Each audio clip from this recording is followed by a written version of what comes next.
द्राक्ष बागेमध्ये पानदेठ परीक्षणाचं महत्त्व काय आहे हे आज आपण माहिती घेऊयात. कारण की द्राक्ष बागेमध्ये उत्पादनातील खर्च कमी करायचा किंवा खतावरील खर्च कमी करायचा असेल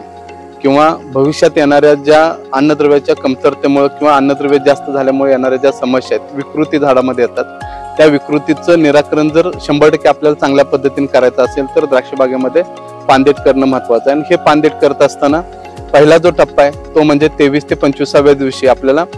पानदेठ परीक्षण करणं गरजेचं आहे, जेणेकरून तुम्हाला फ्लावरिंग मध्ये असणाऱ्या समस्या, फ्लावरिंग मध्ये होणारी गळ असेल, फ्लावरिंग मध्ये होणारी पूज असेल की ज्याच्यामध्ये तुमचा नायट्रोजन लेवल वाढलेले असतील, पोटॅश लेवल अतिरिक्त आहे, परिणामी आपल्या प्लॉटमध्ये कॅल्शियम लेवल कमी पडत असतील, बोरॉन लेवल कमी असेल,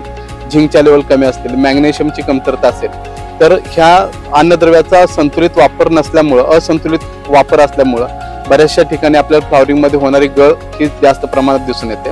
त्याचबरोबर शेंड्याची वाढ अतिरिक्त होणं असेल किंवा शेंडा वाढ होत नसेल किंवा घडाची वाढ चांगल्या पद्धतीने होत नाही, घडावरती काळुकी चांगल्या पद्धतीने येत नाही, पानाची कॅनोपी चांगल्या पद्धतीने होत नाही, तर ह्या कॅनोपी मॅनेजमेंट मध्ये सुद्धा पानदेठ परीक्षणाचं महत्त्व सर्वात जास्त आहे. आणि म्हणून कॅनोपी चांगली असेल तर घडाचं वजन, घडाची साईज, घडातली मण्यांची लांबी असेल, मण्याची फुगवण असेल, हे सर्व कॅनोपीवरती डिपेंड राहतात. म्हणून पहिल्या टप्प्यामध्ये आपण 23